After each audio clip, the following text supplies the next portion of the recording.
Welcome, everyone. This is the 10th webinar in the Gender Equity Units series entitled Gender, Data, and Equity Expert Conversations. If you're not aware, the Gender Equity Unit is located in the Johns Hopkins Bloomberg School of Public Health, and we are primarily funded by Bloomberg Philanthropies and a part of the Data for Health initiative. Our work aims to serve as a knowledge center and resource hub for all partners and countries in the Data for Health initiative and beyond in order to integrate gender equity in their work. We provide capacity strengthening activities focused on gender equity for partner liaisons and key country players, and we conduct research studies to demonstrate the importance of, barriers to, and strategies for advancing gender equity in global public health through data systems. Today, we are very honored to spend this hour with our audience from around the world and with our guest, Sylwia Spurek. A few notes at the top. We will have a Q&A session at the end of the webinar. So please feel free to write your questions in the chat throughout the conversation, and we will save them for the end. You're also welcome to raise your hand and come off mute during that portion to ask a question. We'll also have a very brief survey after the webinar ends to learn more about the audience, if you could take a minute to fill that out. So today, I'm pleased to host a conversation with Dr. Sylwia Spurek, a public policy expert in the equal treatment and counteracting of violence against women and gender-based violence. She is a former member of the European Parliament, serving from 2019 to 2024, and served as the Deputy Human Rights Commissioner of Poland from 2015 to 2019. She drafted the first Polish law on combating domestic violence, and she coordinated Poland's ratification process of the Istanbul Convention. She's also the co-founder and president of the European FEM Institute, which is a think tank dedicated to combating gender-based violence. Sylwia also recently published a new book titled Cyberviolence Against Women, A New Face of an Old Problem. Through her continuous advocacy, her research, and policy expertise, Sylwia continues to build a safer landscape and future for women and girls in Poland and throughout Europe. So Sylwia, welcome. I'm so happy to have you join us. Hello, good morning, good afternoon in Poland, but thank you for inviting me and thank you very much for having me in such an important topic, which is cyber violence against women. Yeah, so why don't we start by, I'd like to ask you a broad question. How did you get into the field of women's rights, particularly focused on gender-based violence and cyber violence? What was it that originally sparked your interest? Well, actually, I didn't obviously enter this field by accident. It has really been a consistent journey for the past 25 years. And already during my studies, my law school, I knew very clearly what I did not want to do. And I did not want to do some legal services for banks, corporations, acquisitions. I was looking for a different path, and I was a feminist. So it was obvious for me to work on women's rights. And that is how I found my way into a women's NGO. Yeah, I started as a lawyer, providing direct assistance to women who were victims of domestic violence. It was legal advice, drafting formal documents. It was accompanying women to court hearings. So from the very beginning, I was working very closely with women experiencing violence, domestic violence and sexual violence in particular. And I could see not only individual cases, but also systemic gaps. And this is the second part of my professional life. So systemic changes. As you told everybody, I drafted Poland's first national law aimed at combating domestic violence. It was 2003. Later, I coordinated the process of ratification of the Istanbul Convention by Poland. It is a Council of Europe Convention on combating domestic violence and violence against women. So over time, my work expanded from direct support to systemic change. And then, as a Deputy Commissioner for Human Rights, I was responsible for equal treatment, including all forms of violence against women. And I could see really how deeply rooted these issues are. Later, as a member of the European Parliament, I continued this work at the EU level on legislation and policy making, including the first EU directive on combating violence against women and domestic violence, and cyber violence. At some point, it became very clear that violence was not only happening offline. And what really shaped my focus on cyber violence against women was experience, both professional and personal, private. Because professionally, I could see very clearly that violence against women was moving from so-called real world into the digital space. The same patterns. We could clearly see control, punishment, silencing women. And these patterns were being replicated online, but often with much greater scale, intensity, and speed. And personally, I experienced cyber violence myself. To make long story short, while holding public office, being a member of the European Parliament, being a Deputy Commissioner for Human Rights, I was receiving abuse online, everyday abuse online. So this was not an abstract issue. And I noticed a gap. We had a lot of discussion about offline violence against women. Of course, still not enough, but a lot, but much less about what was happening online. And that is why I decided to focus on this more systematically. And one more thing, in 2015, another important area became part of my work, animal rights, so-called farmed animal rights. I became vegan. And here the situation is different because when it comes to so-called farmed animals, legislative changes are almost impossible right now. So in practice, we are often shifting the boundaries of the debate instead of changing the law directly. I'm talking about the rights of animals instead of the welfare, obviously. And what is interesting here, I have never experienced such an intensity of cyber violence when I was speaking about women's rights and gender-based violence, as I experience now when I speak about animal rights from the vegan abolitionist perspective. So this is just some interesting thing, because sometimes I think that veganism right now is like a new feminism. Yeah, I have so many follow-up questions. That's great. It's great to hear about your journey.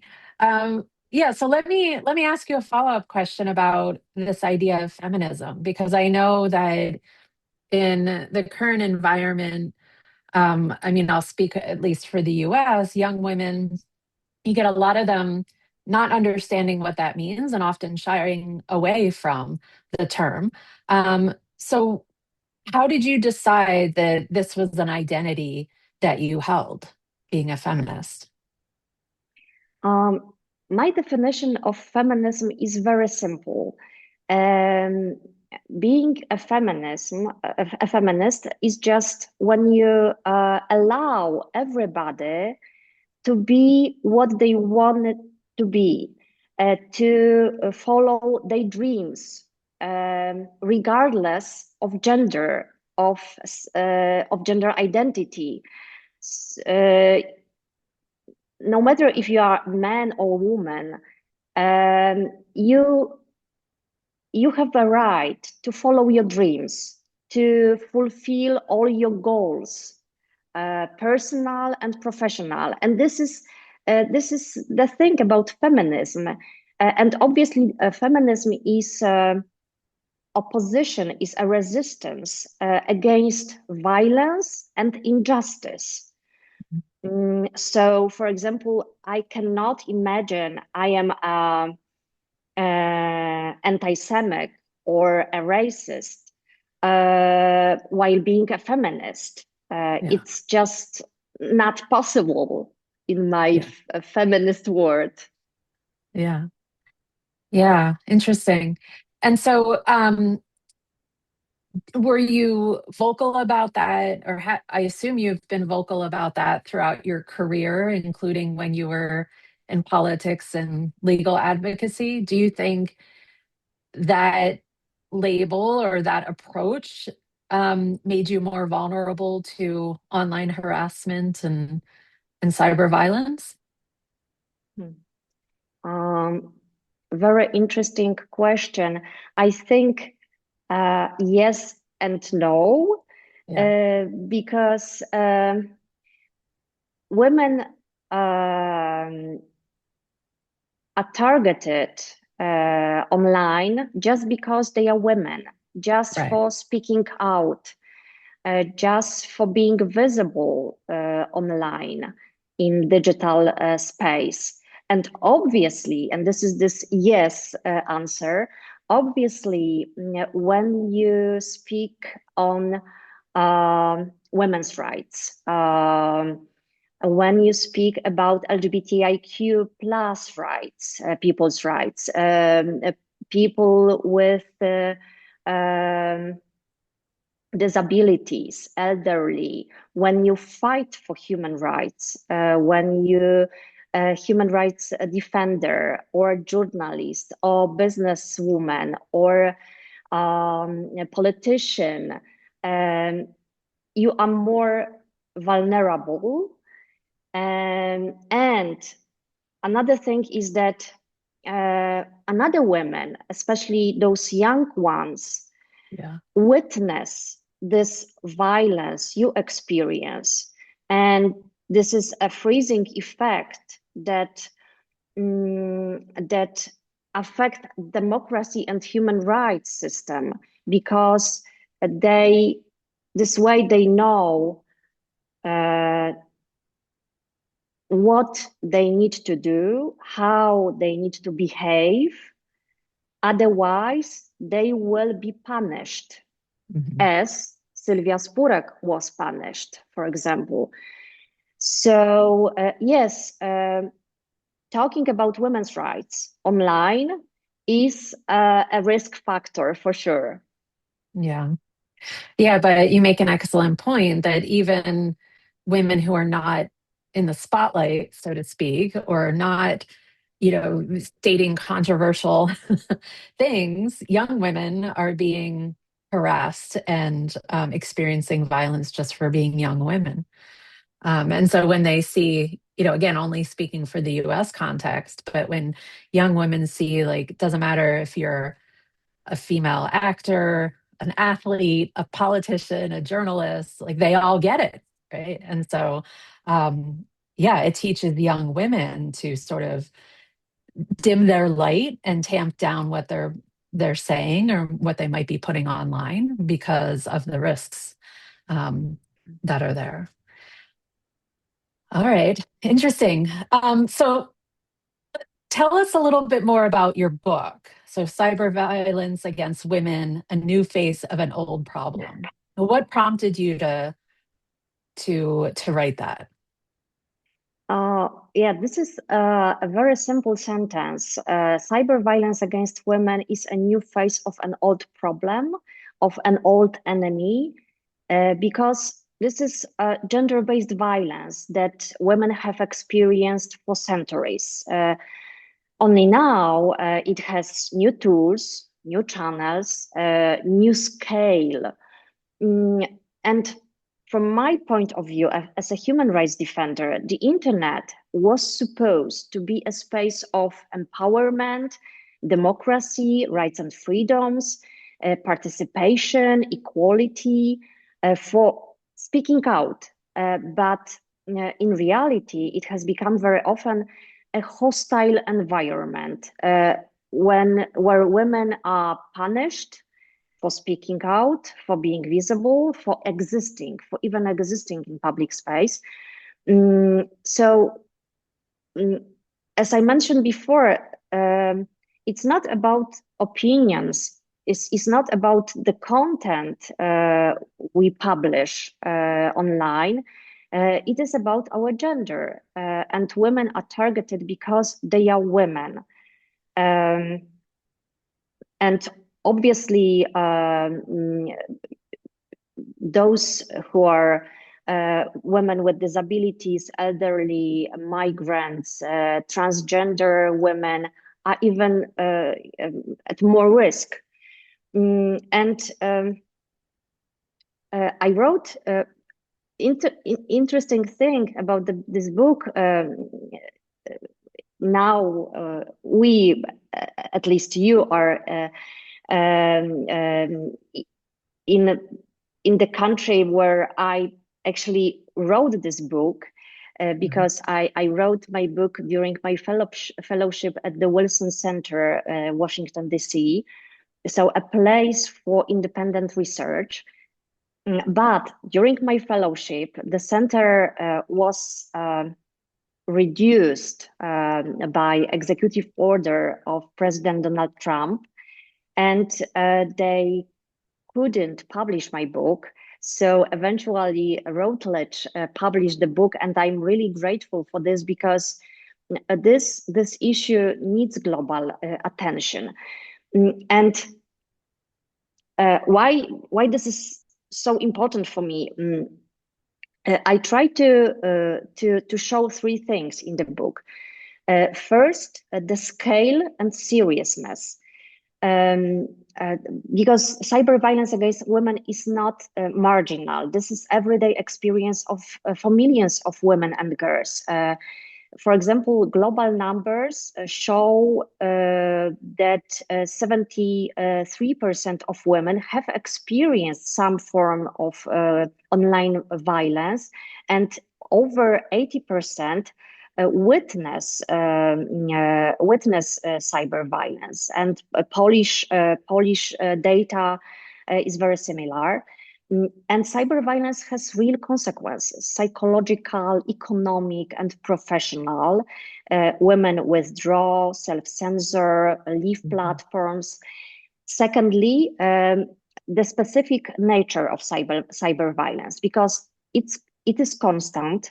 It could be anonymous, it can be amplified, and it is very difficult to erase. Once something is online, it stays. And this creates a very particular form of harm, ongoing, repeated, impossible to escape. And third, and this is for me as a lawyer, as a human rights defender, very important, I tried to shift the focus, because for years, women have been taught what to do: block, report, go offline, protect yourself. And this is the same logic, actually, we know from offline violence, from domestic violence, from sexual violence against women. Women are told, don't walk alone at night, don't dress this way, don't go there. So for years, women have been taught how to protect themselves from violence, instead of the system being designed to prevent violence. And my argument is very clear. it is not women who should adapt to violence. It is the system that must change. So the book is about law, policy, responsibility, governments, platforms, institutions.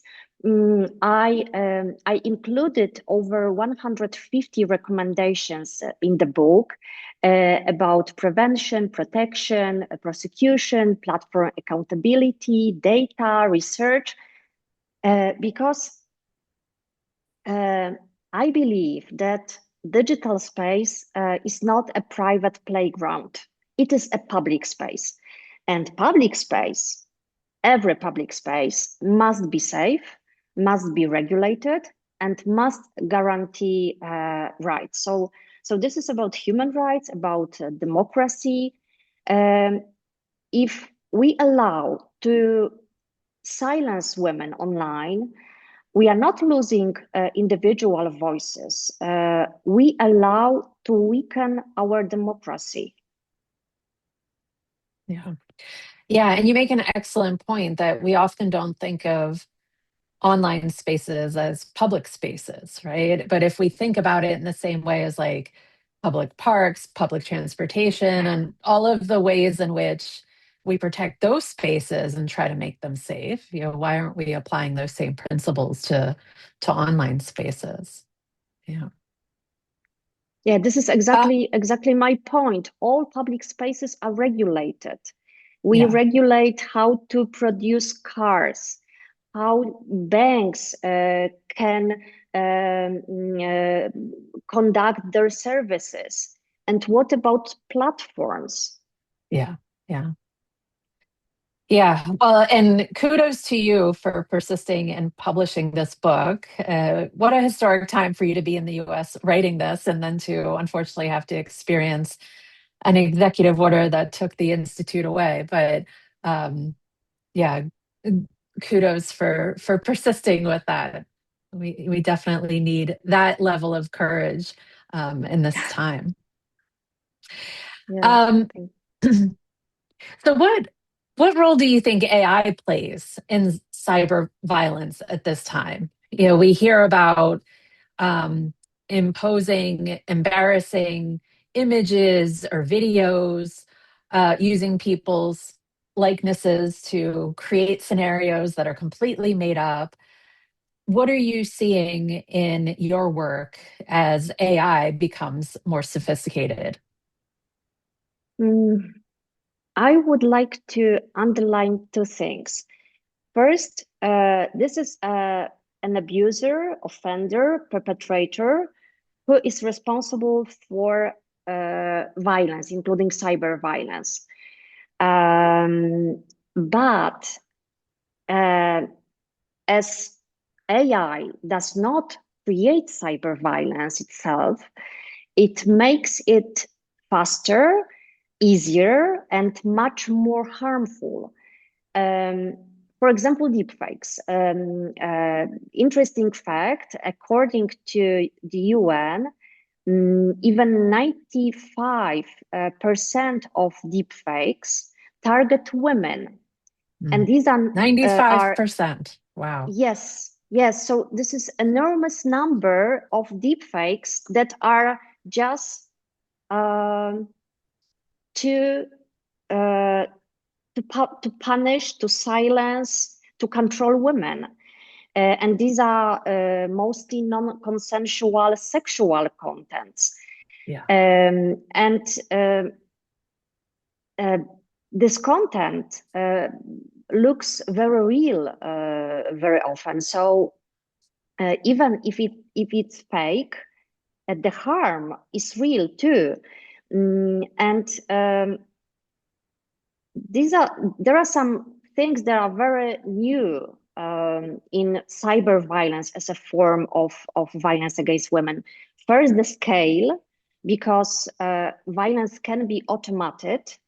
One person, one individual can generate hundreds, thousands of pieces of abusive content because we have AI.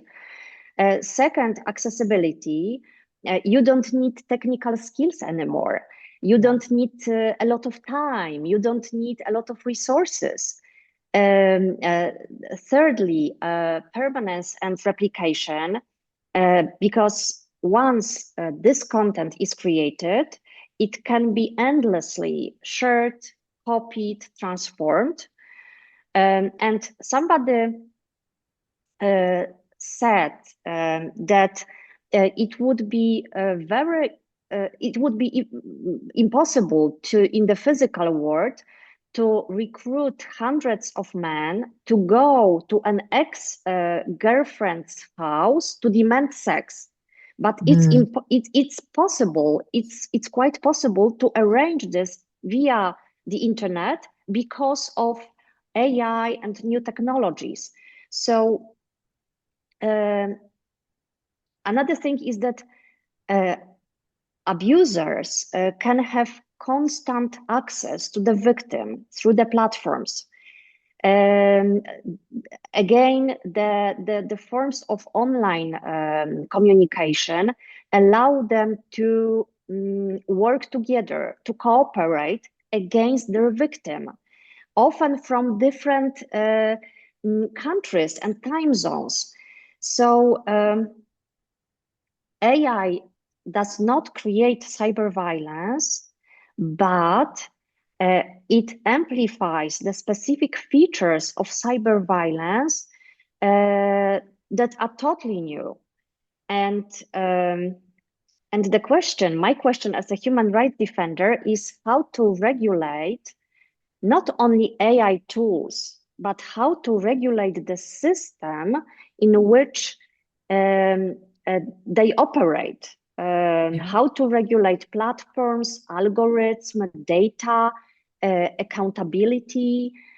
Because with AI, some people can control, punish, and silence women more efficiently right now. Yeah.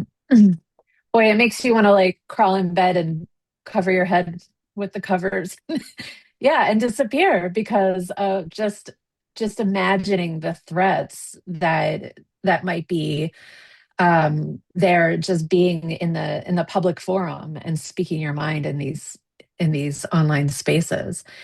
Um, so what Yes, and go ahead. sorry, one sentence. Uh, Cyber violence follows you everywhere you Yeah. go with your phone, with your screen.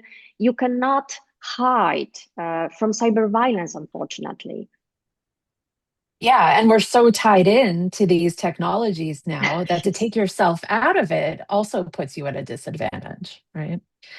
And I had seen someone put in the chat several minutes back about, this understanding that violence is not just physical or even sexual, but the psychological impact of this humiliation and threats, negativity, it can be really damaging psychologically for those who are victimized. I Yeah, want to actually, go ahead. sorry. No, Yeah, no, no.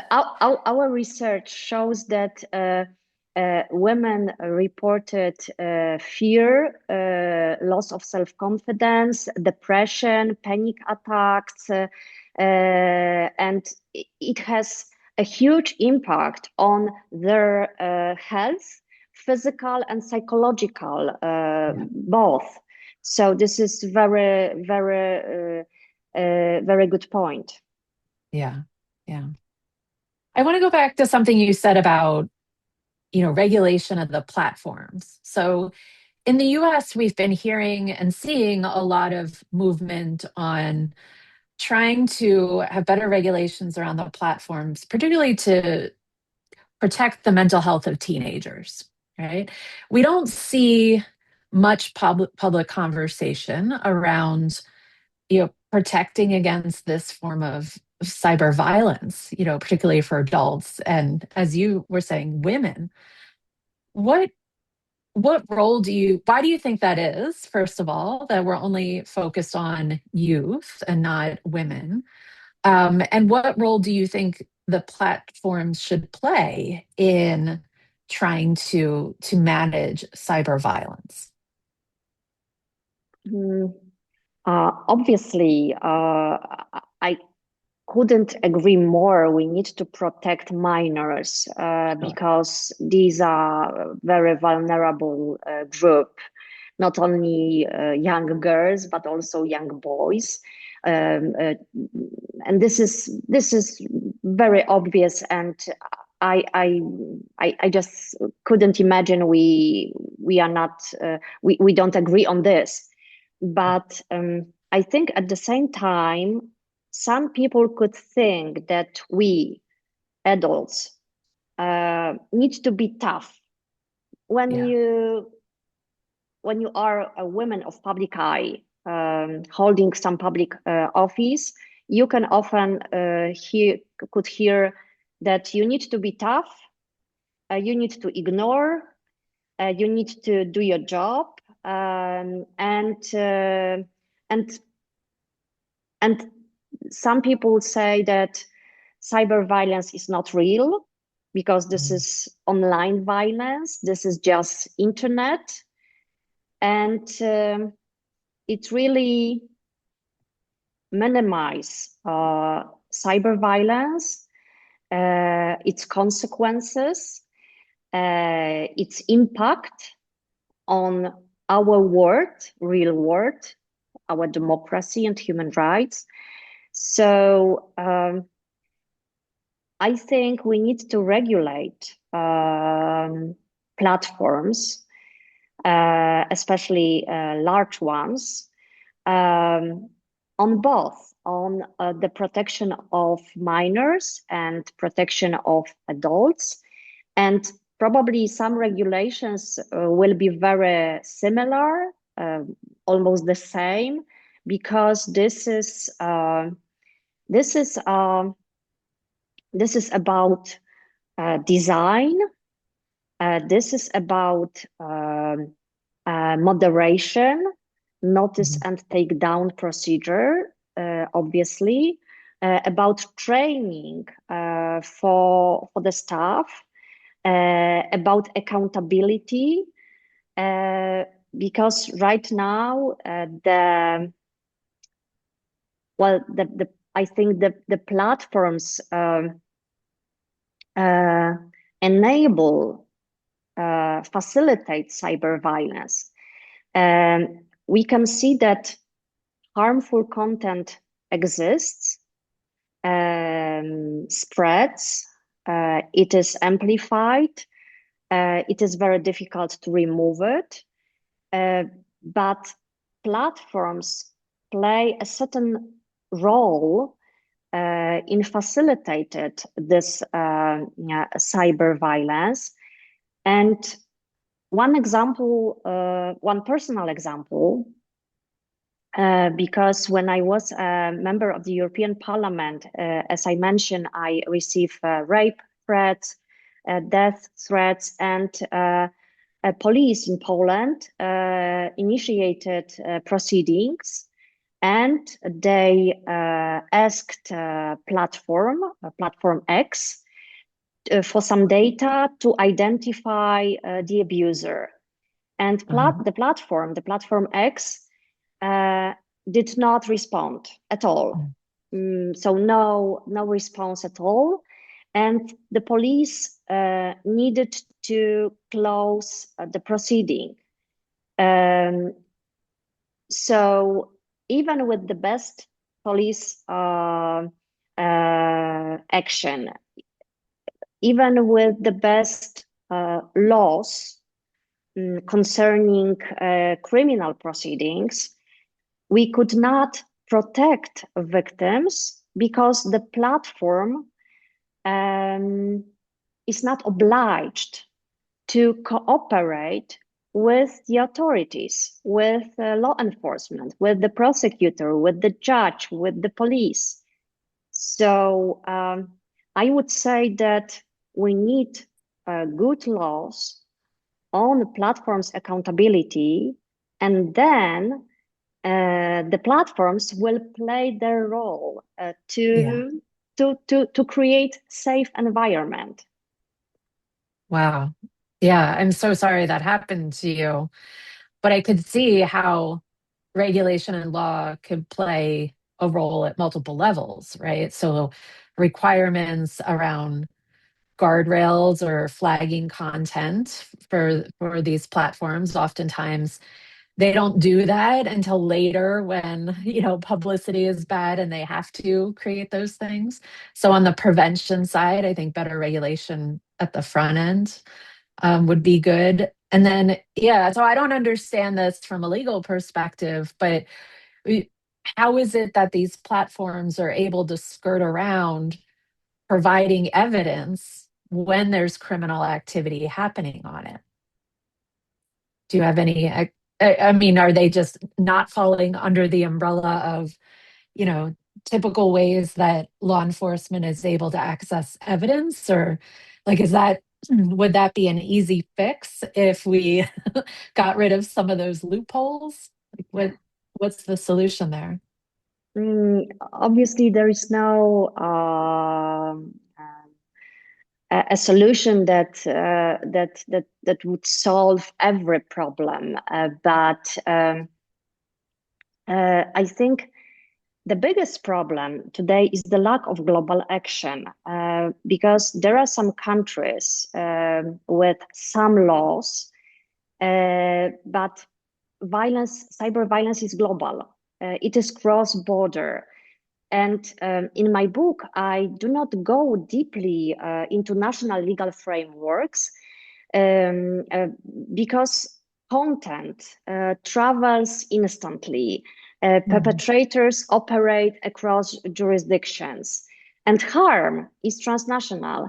So Yeah. even the best national regulation will always be limited. Um, I think what we need is a good law, uh, ideally global law. So I can see, I would expect some leadership from the United Nations. Um, but at the same time, if law enforcement um, is not using the same tools, the same mechanism to demand, for example, some data, as they use, I don't know, from towards banks or some global companies, different than platforms, we are actually left behind as victims, as survivors, as researchers, because as you know, platforms deny research data to providing research data. So, as I said before, I think some people think it's a private playground, but it's not really. And we need good laws to show those people it's not a private playground. Mhm. Yeah. Yeah, and I imagine the technology moves so quickly that sometimes that's even hard to keep up with what new regulations or legal frameworks are required, because as we saw with AI, it just exploded over what, 9 months, 12 months, and it's hard to keep up with those things. But at the same time, AI has been in development for a while, and when you don't have diversity at those tables where development issues are being made, right? If you don't have enough women focusing on the development of technology, then you run into that privilege hazard where how it might impact women and or gender minority individuals, gender diverse individuals, that's not even considered because those people are not at the table during the development, right? And so then we Yes, get and into this. Yeah, go ahead. yeah, I think this is very important what you said. Um, we need more women at every uh, level and every place when we need to act. Women experts, women survivors, Yeah. because we already know what to do. we have this 3P rule on combating violence against women. So prevention, protection, and prosecution. We need to add to this 3P platform accountability, data, and cooperation. And we would have a perfect world when everybody is safe, when everybody can follow their dreams. So I'm joking, but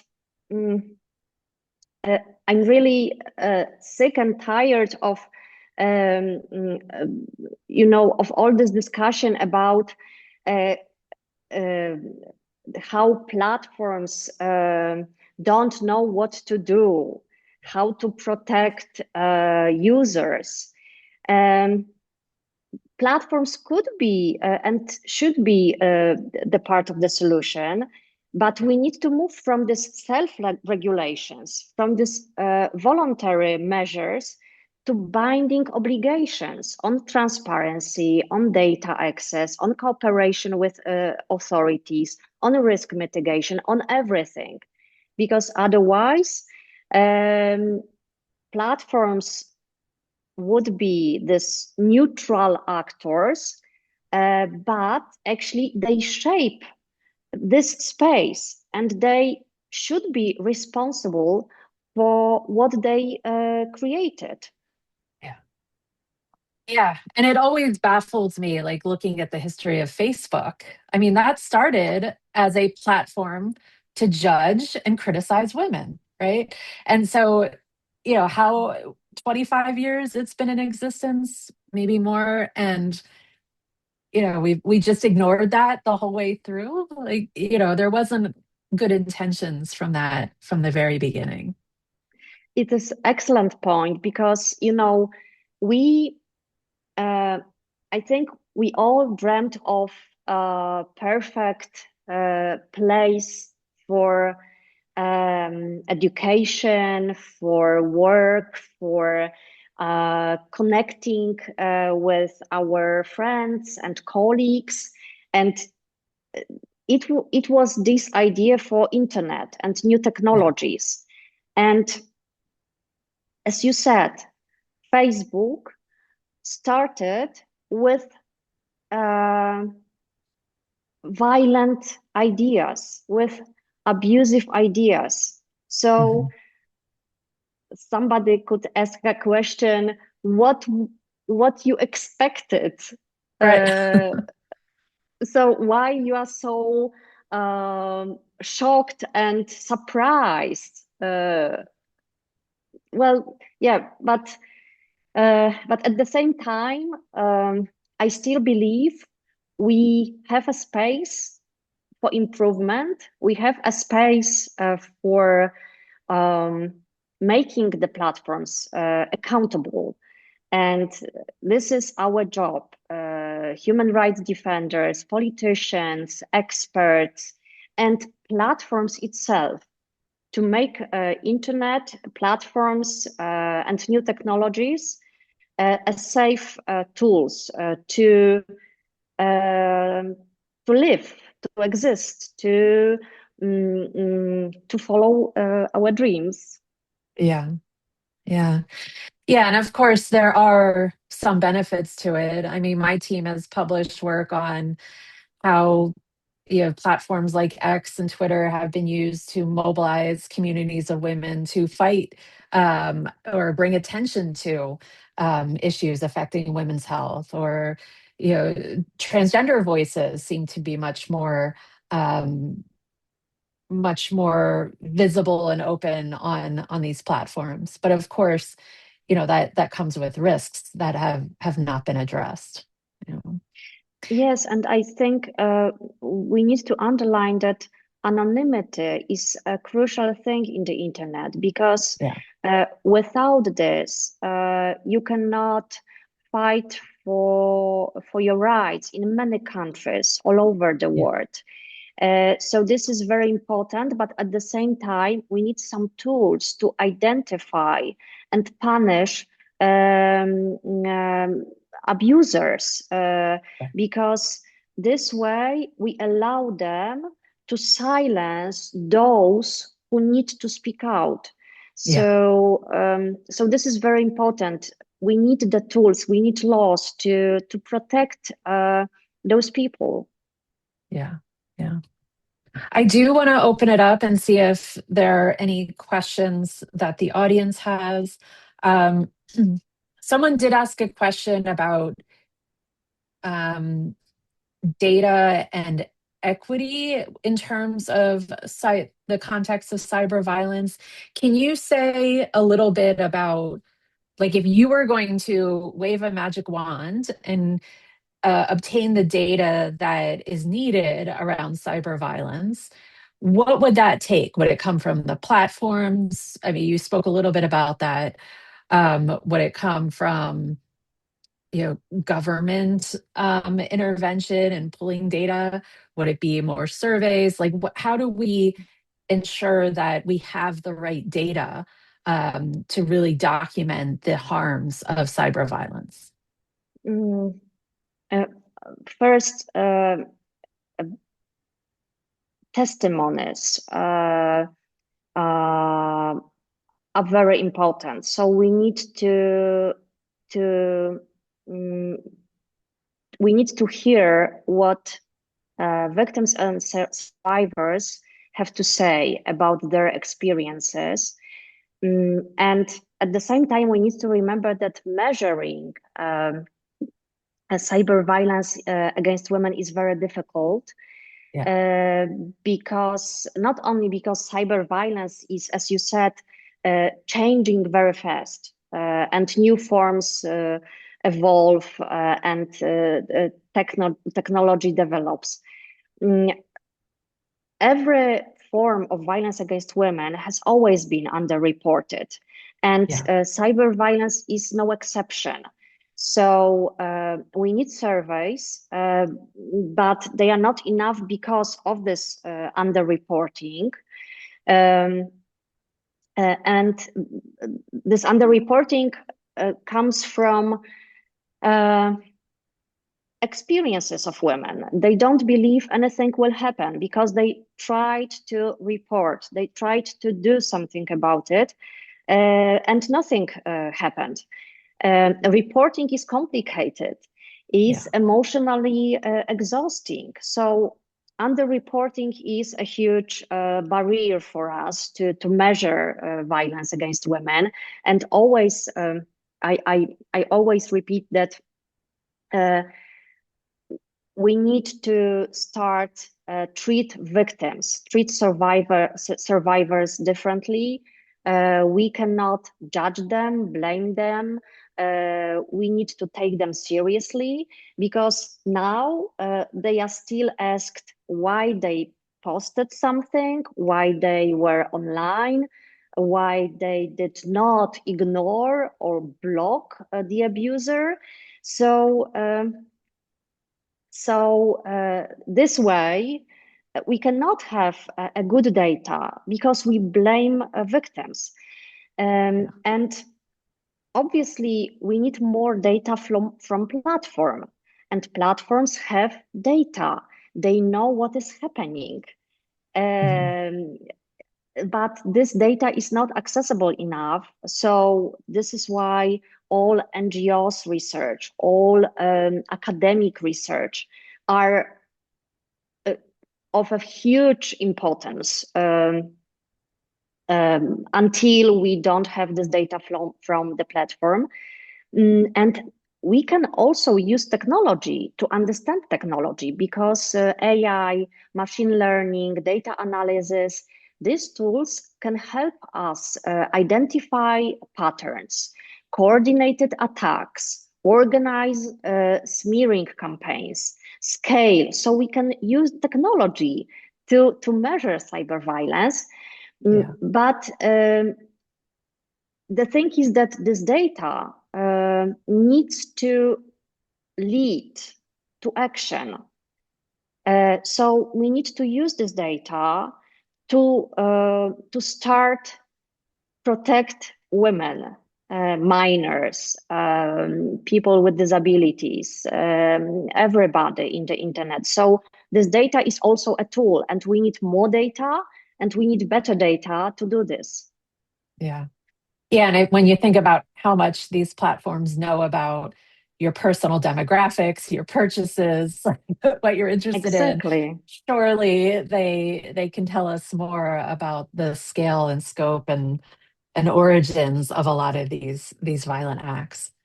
Um, I see one of our listeners has their hand raised. Yajuan?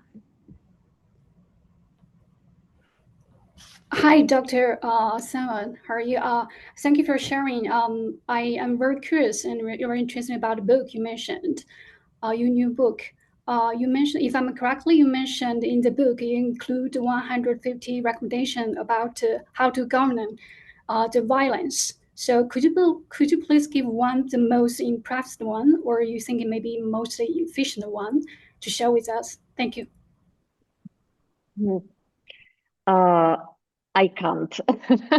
I think all these recommendations are very important because they mm, cover every area we need to regulate to make us safe in the internet. So this is about prevention, awareness raising, trainings, education, from preschool education.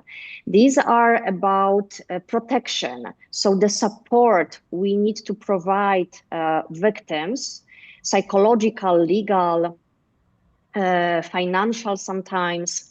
This is about prosecution, penalization and prosecution, because sometimes criminal law needs to take an action. And this is about platforms accountability we talked about the data we talked about coordination and cooperation, because cyber violence is transnational. So countries need to cooperate. So I am sorry, but I can't think about the most important regulation and recommendation, but I think everybody can find a recommendation that is the most important for you, from your perspective, from the perspective of your experience. Thank you.